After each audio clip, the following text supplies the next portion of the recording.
What's up, you guys? It's Matt here. Let's talk about Terra Luna Classic again. It seems like we're talking about it a lot, and I never want to create any drama at all, right? Um, but I definitely get tired of seeing the same people that what's crazy is like whenever I get into like these one-on-one discussions, it's always sunshine, rainbow, unicorns, and butterflies. It's never like the same hostility that we see that's on Twitter. It's like Twitter brings something out of people and honestly, I just forget about it because it doesn't sit in my brain. I don't really care unless I see it like right now. Like if I see something um, that somebody says, it'll stay with me for like maybe a minute and then it'll be gone. Like I don't care about what you're saying. What I care is about helping everybody else out in the chain. And as we've seen for 18 months, there's been no utility that has been built, and utility that has been built is only for their financial gain and not for the recovery of the chain, right?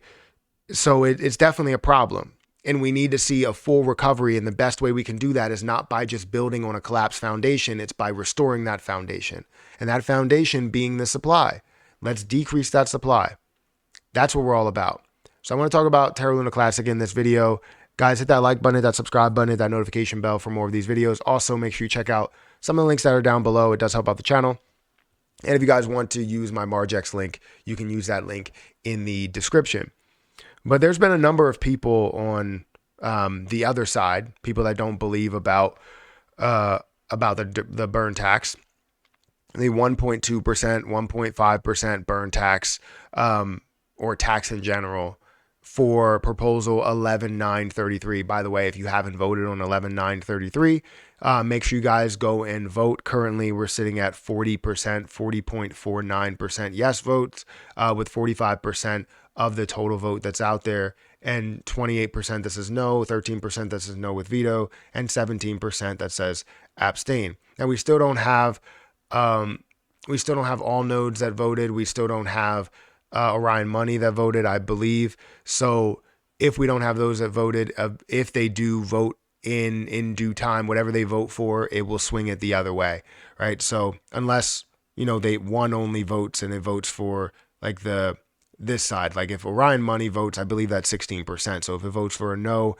it's pushing it over the no limit. And then, we'll have to see some sort of fight to implement the tax later. Or I really don't know. I would push for exchanges to do it, but I have no grounds to do so because everybody has basically said if we don't implement it on chain, we can't implement it off chain. So why even push? Why even talk about it? You know what I mean? And it seems like the people on one side really just care about not destroying the volume on the chain. Understand that the volume on the chain right now is at 0.1%. Not 1%, not like 1% of the overall volume. The $100 million, we're looking at $100,000 in volume. 0.1%. That means 99.9% is going through exchanges, and they're worried about destroying on-chain volume. The only volume that's really happening are probably people that are looking to go over there and stake. Majority of people that are already staked wanted to stake. And the crazy thing is they're trying to push these narratives where they're saying people are unstaking, people are undelegating, people don't want to be on the chain, people don't want to do this. And it's always to push the narrative of not getting this done. When in fact, we've given everyone their chance to build what they wanted to build. And we've seen nothing. We've seen no increased volume. We've seen no increased attention on chain. We've seen no way to buy or way to sell that's on chain. I've even passed a proposal myself, one that states we were going to try and get the buy button on Terra Station, and left it up to teams to really figure it out and how we're going to do that. But that's something that would increase volume, but we couldn't even really do that. So like there's so many things that we could have done in this 18 months if we would have just had the burn tax and had the support.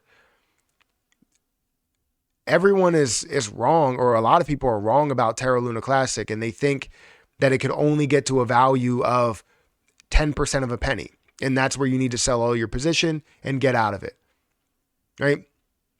No, it can go a lot further. It can be worth $multi-billion. It can be worth 58, $60 billion. However, that 68 or $50 billion could be worth a lot more for you as long as we're seeing a decrease in the supply. And all we have to do is go where the money is. And it's crazy that I look at, what we've done in the last 18 months and I'm like, why have we been just sitting here doing nothing? Oh yeah, it's because we've been trying to give them a chance to build on the utility, to launch a repeg plan, to agree to do something, to get USTC down in the supply, Terra Luna Classic down in the supply. The only reason that we're down here is because of Binance's support in burning. And we may not even have that for long because it's not guaranteed that they're going to continue to burn, especially after paying $4 billion or potentially paying $4 billion. So if they're potentially not going to burn anymore, what are we going to have left? The burn tax, the 0.5% burn tax only on chain with 0.1% volume? Yeah, that's definitely going to do a lot of damage.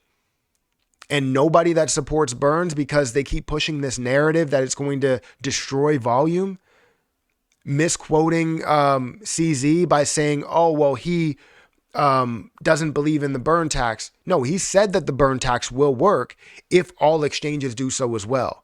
In every clip, in every image, it's always, it will not work, but it's for Binance. It's for his exchange. We're telling them to implement it on his exchange. 50% of volume goes through Binance. So if all of the burn tax happens on Binance, that means they are depleting their own supply. They are depleting their own money in order to adhere to the Terra Luna Classic chain, when in reality, you need all exchanges to do so. And if all those exchanges don't do it, it won't work. It's been completely taken over as a thought process that it will destroy all volume on chain with 1%. Does a 6% tax stop you from, making transactions or buying something? I had a 6% tax on a lot of the things that I bought. So if I'm buying things, I should have probably never paid that 6% tax because it's going to destroy a lot of what people are buying. If you have to pay taxes, are you going to not work because you're like, I don't want to work if I'm going to have to pay 30% or 13% in taxes overall? Does it stop you from working? If you're a business owner and it's going to cost you, a lot in order to, once you get the revenue and you end up paying taxes on that revenue, are you just not going to go into business because you're going to pay taxes? You're going to pay employee and employer taxes? Does that mean that you stop business? No, that's not what that means. It's not going to destroy volume at a 1% tax. It never has and it never will. But if one exchange does it, then it destroys what they are holding, because now it devalues what they have. Instead of them holding 30%, they're now holding 10%. And KuCoin over here may be holding 10% as well. They were holding 10% before this. Binance is holding 30%. And now Binance depletes its whole entire supply down to 10%. And now they're even. But Binance was the only one doing burns. That's what CZ means. So they're wrong by saying that CZ doesn't support burns. He obviously does if he continues to burn. And now we might not even have that burn anymore because of the fact that, we had this overall situation that happened with Binance. And who knows if Richard Tang really supports it. So now their narrative is like, if this passes, we're going to have no burn that happens with Binance. We're preparing for that to be the case. It could be the case, but it's not because of the burn tax that's the problem. It's because of the fact that they just don't want to continue to do it, and Richard Tang doesn't support it. However, we never know. It could be the same situation where it does actually happen, and the people that come out and say, "Oh, well, pin this," because we now believe that the burn tax will not be supported in 2024, and Richard Tang will come out and say that. But I guarantee that by the time that actually happens and we do have the burn tax in 2024, that they will delete that post because it's all about narratives. And you know what's crazy? A couple of people have reached out to me. I guess I'll end this video here, but a couple of people have, commented on my posts with their avatars and stating that I wouldn't come into spaces. I want to do one-on-ones. I did a one-on-one with Mr. Diamond Hands, and it went from having the hostility on Twitter to being completely friendly within the one-on-one. And I assume that every other one is going to do the same thing. Nobody wants to be rude over a verbal chat, and they will be as rude as they can be on Twitter. For some reason, Twitter just brings out the worst in people. But as you have a verbal one-on-one, I'll do a one-on-one. We can talk one-on-one, but those spaces, they bring the worst out of a lot of people. And if you disagree with the majority of who comes into your space, which majority of the people that come into your space are going to completely disagree with me, then it will be nothing but interruption. And it's like, why am I even here? Why am I wasting my time? Like, my time I definitely value my time at a lot higher than what the hell I'm doing here. So why would I even waste my time doing that? But a one-on-one, I can talk to you. Usually I think the one-on-ones will go for maybe 10, 20 minutes or something. The one-on-one with Mr. Diamond Hands lasted like 40 minutes. And it's because, I enjoyed talking back and forth, and it's definitely a different image from what you have there verbally to what you have on the screen through their X account. So I'll just leave you with that.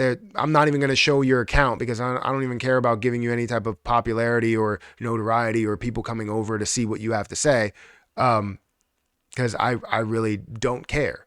But I have reached out to you, and you said that you reached out to me and you were waiting on a response. I reached out to you and let you know that I would do a one-on-one. Give me your Telegram and we can talk about it. One thing that I don't understand is why people have to hide behind avatars all the time. Why can't people have a face to the voice?